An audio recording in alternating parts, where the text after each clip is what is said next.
안녕하세요. 알면 편리한 수학풀이의 알쌤입니다. 오늘은 직육면체의 건널비와 부피 첫 번째 수업 시간으로 정육면체에서 부피가 주어졌을 때 한 모서리의 길이를 쉽게 구하는 방법에 대해서 설명하고자 합니다. 자, 수업에 들어가기 이전에 정육면체를 하나 그리도록 하겠습니다. 정육면체는 모든 면이 정사각형으로 이루어졌죠. 따라서 모든 모서리 또한 같습니다. 자, 부피는 밑넓이 곱하기 높이이므로 정육면체 부피는 한 모서리 곱하기 한 모서리 곱하기 한 모서리, 즉 한 모서리를 3번 곱하는 것이 정육면체의 부피 구하는 공식입니다. 자, 그러면 지금부터 본 수업에 들어가도록 하겠습니다. 핵심 요약 첫 번째, 정육면체의 부피가 주어졌을 때 한 모서리의 길이는 부피의 1의 자리 숫자를 보면 구할 수 있다라는 것입니다. 그러면 정육면체의 부피와 한 모서리 길이의 관계를 살펴보겠는데요. 자, 여기 표에는 한 모서리 길이의 1의 자리 숫자, 그리고 그 1의 자리 숫자를 3번 곱해서 나오는 부피의 1의 자리 숫자를 표로 나타냈는데요.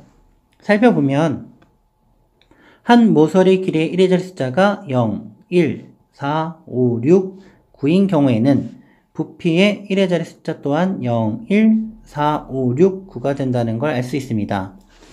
예를 들어보면 한 모서리의 길이가 4인 정육면체의 부피는 64로 한 모서리의 길이가 4고 부피의 1의 자리 또한 4입니다. 그러면 우리가 부피의 1의 자리가 4라는 걸 알면 한 모서리의 길이의 1의 자리 또한 4라는 걸 알 수 있다는 뜻입니다. 그러면 한 모서리의 길이의 1의 자리 숫자와 부피의 1의 자리 숫자가 다른 4가지 경우를 살펴보도록 하겠습니다. 여기 한 모서리의 길이의 숫자가 2일 때는 부피의 1의 숫자는 8이 되고 3일 때는 7이라는 관계를 볼 수 있는데요. 거꾸로 7일 때는 3이고 8일 때는 2가 된다는 것 또한 보실 수 있습니다. 자, 그래서 선생님은 28, 37이라고도 하는데요. 2의 짝은 8, 3의 짝은 7이라고 생각하셔도 됩니다. 자, 정리하자면 한 모서리의 길이의 1의 숫자가 2, 3, 7, 8을 제외하고는 모두 다 똑같다는 것이고요. 모서리의 길이의 1의 자리 숫자가 2면 부피의 1의 자리 8, 8이면 2, 3이면 7, 7이면 3입니다. 즉 우리가 기억할 것은 28, 37이라는 이 4가지의 수입니다. 자, 이해되셨나요? 그러면 다음으로 넘어가도록 하겠습니다. 핵심 요약 2. 지금까지는 부피를 보고 한 모서리의 1의 자리를 찾는 방법을 배웠습니다. 이제부터는 한 모서리의 길이의 10의 자리 숫자를 알아보는 방법을 알려드리도록 하겠습니다. 자, 한 모서리의 길이가 10인 정육면체의 부피는 10을 3번 곱했으므로 1000이 됩니다. 따라서 부피가 1000 미만인 경우에는 한 모서리의 길이는 한 자리 자연수라는 걸 알 수 있습니다. 다음으로 한 모서리의 길이가 20인 경우에는 8000이 되므로 부피가 1000 이상 8000 미만인 경우에는 10의 자리 숫자가 1이 되는 두 자리 자연수라는 걸 알 수가 있습니다. 우리가 앞으로 다룰 정육면체의 부피는 대개 8000보다 작기 때문에 그 이상의 부피는 여기에서는 언급하지 않도록 하겠습니다. 결론적으로 정육면체에서 부피의 1의 자리 숫자를 보면 한 모서리의 1의 자리 숫자를 알 수 있고 부피를 보면 한 모서리의 10의 자리를 알 수 있다는 것입니다. 자, 그러면 지금부터는 핵심 요약을 활용하여 문제를 해결해 보도록 하겠습니다. 기본 문제 1번.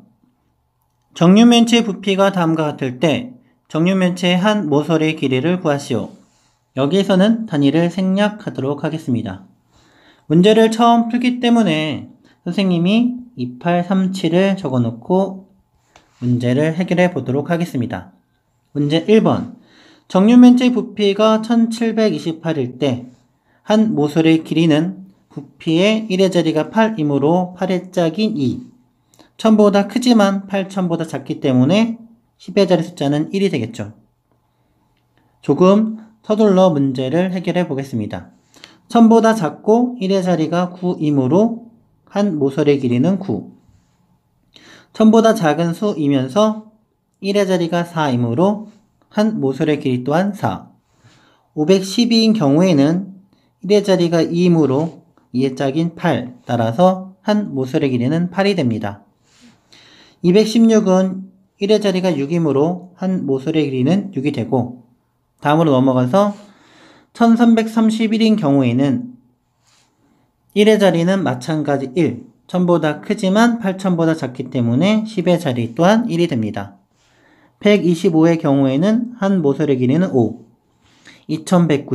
2197의 경우에는 7의 짝인 1의 자리는 3. 마찬가지 10의 자리는 1이 되겠죠. 1000은 설명하지 않아도 10을 3번 곱한 수와 같고, 마지막으로 부피가 343인 경우에는 한 모서리의 길이는 3의 짝인 7이 된다는 걸 알 수가 있습니다. 기본문제 2번. 부피가 343인 정육면체의 한 모서리의 길이는 몇 cm인지 구하시오. 부피가 1000보다 작은 수이기 때문에 한 모서리의 길이는 한 자리 자연수라는 걸 알 수 있습니다. 여기에서 1의 자리가 3이므로 3의 짝인 7이 되겠죠. 따라서 한 모서리의 길이는 7cm가 됩니다. 기본문제 3번. 부피가 512세제곱cm인 정육면체의 건널비가 몇 제곱cm인지 구하시오. 정육면체의 건널비를 구하기 위해서는 정육면체의 한 모서리의 길이를 알아야겠죠. 자, 부피가 510입니다. 한 모서리의 길이는 8cm가 된다는 걸 쉽게 알 수 있겠죠. 자, 그러면 정육면체의 건널비의 경우에는 정사각형이 6개의 넓이 합과 같으므로, 자, 한 모서리 곱하기 한 모서리, 그게 몇 개 있다? 6개 있다. 64 곱하기 6은 몇이다? 384. 따라서 답은 384 제곱cm가 됩니다. 8점 문제 1번. 두 정육면체의 부피가 각각 다음과 같을 때 한 모서리의 길이의 차를 구하시오. 기억의 부피는 1331이므로 1의 자리에 숫자가 1, 따라서 한 모서리의 길이의 1의 자리 또한 1이 되고, 1000보다는 크지만 8000보다 작은 부피이므로 10의 자리 숫자 또한 1이 됩니다. 두 번째로는 니은의 부피의 1의 자리가 9이므로 니은의 한 모서리 길이는 9가 되는 걸 쉽게 알 수 있습니다. 따라서 두 모서리의 길이의 차는 2가 됩니다. 8점 문제 2번. 작은 정육면체 여러 개를 오른쪽 그림과 같이 정육면체 모양으로 쌓았습니다. 쌓은 정육면체 모양의 부피가 1728세제곱cm일 때 작은 정육면체의 한 모서리의 길이는 몇 cm인지 구하는 것이 문제입니다. 부피의 1의 자리 숫자가 8이므로 한 모서리의 길이의 1의 자리 숫자는 2가 되고, 부피가 1000보다는 크지만 8000보다 작은 수이므로 한 모서리의 10의 자리 숫자는 1이 됩니다. 자, 이걸 작은 정육면체를 가로, 세로, 높이 각각 4개씩 쌓았기 때문에 우리는 바로 나누면 작은 정육면체의 한 모서리를 구할 수가 있습니다. 따라서 답은 3cm가 됩니다. 마지막으로 간단 정리하고 마무리 짓도록 하겠습니다. 1번. 2의 짝은 8, 그리고 3의 짝은 7이다. 앞서 살펴본 바와 같이 부피의 1의 자리 숫자가 0, 1, 4, 5, 6, 9인 경우에는 한 모서리의 1의 자리 또한 같다는 것입니다. 나머지 경우가 2, 8, 3, 7인데 이때 2의 짝은 8, 8의 짝은 2, 3의 짝은 7, 7의 짝은 3이므로 2, 8, 3, 7을 잘 기억하면 좋겠습니다. 2번 부피가 세 자리 자연수일 때 한 모서리의 길이는 한 자리 자연수이다. 다시 말씀드리면 10 곱하기 10 곱하기 10은 1000이고 부피가 1000보다 작다는 건 한 모서리의 길이가 10보다 작다는 뜻이므로 당연하게도 한 모서리의 길이는 10보다 작은 한 자리 자연수라는 것입니다. 3번 부피가 8000보다 작은 4자리 자연수일 때, 즉 1000 이상 8000 미만의 자연수일 때는 한 모서리의 길이의 10의 자리 숫자가 1이라는 것이죠.